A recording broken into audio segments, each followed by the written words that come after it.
हाँ जी बच्चे, आज हम गेट की most expected question series start कर रहे हैं। सबसे पहले हम एफएम से रिलेटेड क्वेश्चंस करेंगे। तो बच्चे इसमें हम जितने भी प्रॉब्लम्स करेंगे ये सारी की सारी आपकी जो एग्जाम पॉइंट ऑफ व्यू से इंपॉर्टेंट रहेंगी। तो लिखिए फर्स्ट। इसमें बच्चे पहले तो मैं आपको सिर्फ इक्वेशन सॉल्व करना सिखाऊंगा। उसके बाद हम स्टेटमेंट बेस्ड क्वेश्चन जो है स्टार्ट करेंगे। डेली का एक एक क्वेश्चन जो अपलोड होता जाएगा। तो फर्स्ट में लिखिए जी, we have dynamic viscosity. Dynamic viscosity given the है, we have dynamic viscosity is equal to 0.5 poise. We have given dynamic viscosity is equal to 0.5 poise. Specific gravity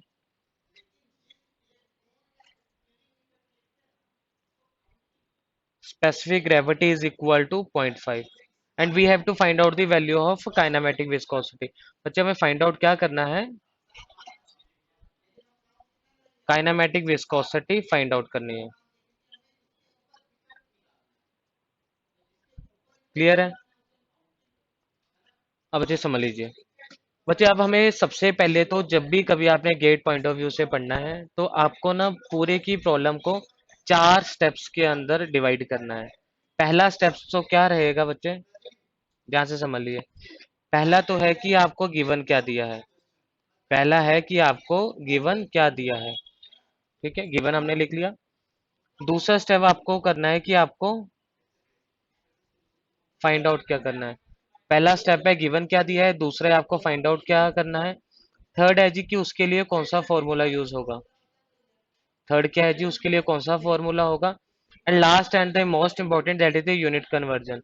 बच्चे यूनिट देख लेना, अगर आप यूनिट को कन्वर्ट नहीं करोगे तो कभी भी आपका एग्जैक्ट आंसर जो है वो नहीं आएगा। क्लियर है? तो ये 4 मोस्ट इंपॉर्टेंट पैरामीटर्स हैं। कभी भी अगर आपने किसी भी न्यूमेरिकल को सॉल्व करना है तो इन 4 पैरामीटर्स को आपको फॉलो करना पड़ेगा। गिवन क्या दिया है, फाइंड आउट क्या करना है, फॉर्मूला क्या होगा, यूनिट क्या होगा। अब इस प्रॉब्लम पे आ जाते हैं बच्चे। इस प्रॉब्लम में अगर हम देखते हैं तो हमें फाइंड आउट क्या करना है, काइनेमेटिक विस्कोसिटी।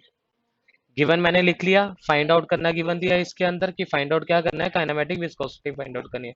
अब फॉर्मूला क्या यूज होगा उसको देखिए जी। बच्चे काइनेमेटिक विस्कोसिटी किसके बराबर होती है, it is equal to dynamic viscosity divide by density.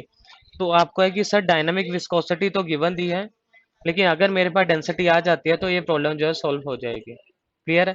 अब बच्चे इसके अंदर मैं ऑब्जेक्टिव भी कवर करता जाऊंगा कि अगर गेट के अंदर 1 मार्क में ऑब्जेक्टिव पूछा जाए तो वो भी आपका इसी क्वेश्चन से जो सॉल्व हो जाए। बच्चे अब हमें पता है कि आपके पास if viscosity is given in poise, if viscosity is given in poise, if viscosity is given in poise, it must be, it must be divided by 10 to convert into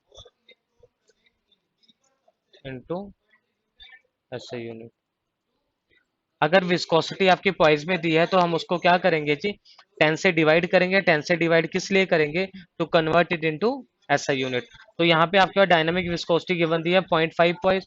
तो 0.5 पॉइज को मैं क्या करूंगा जी, डिवाइड बाय 10 करूंगा तो ये आपके पास कितना आ जाएगा, 0.05। और बच्चे इसकी यूनिट क्या होगी आपके पास, एसआई यूनिट जो आपके पास रहेगी दैट इज न्यूटन सेकंड पर मीटर स्क्वायर। तो एसआई यूनिट क्या हो जाएगी जी, न्यूटन सेकंड पर मीटर स्क्वायर। क्लियर है? ये आ गया।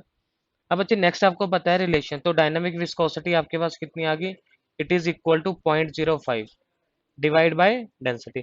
अब आपको डेंसिटी निकालनी है।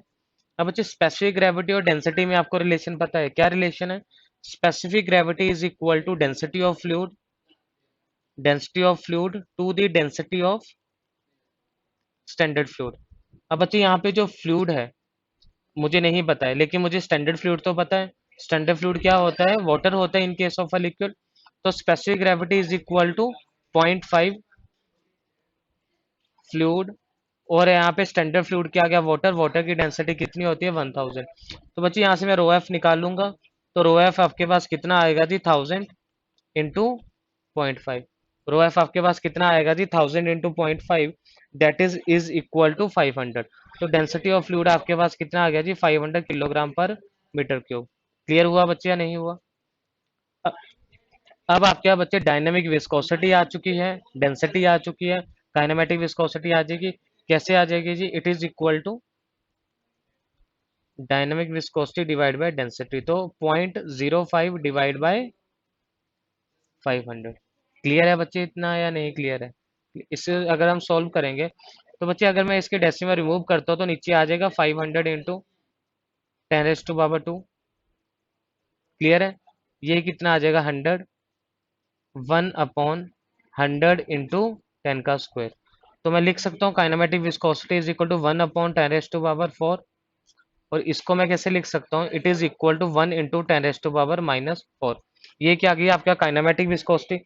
अब बच्चे काइनेमेटिक विस्कोसिटी की जो यूनिट होती है वो क्या होती है जी? मीटर स्क्वायर पर सेकेंड। तो यहाँ से आपके पास क्या आ जाएगा? आंसर आ जाएगा, that is kinematic viscosity is equal to 1 into 10⁻⁻⁴ metre square पर सेकेंड।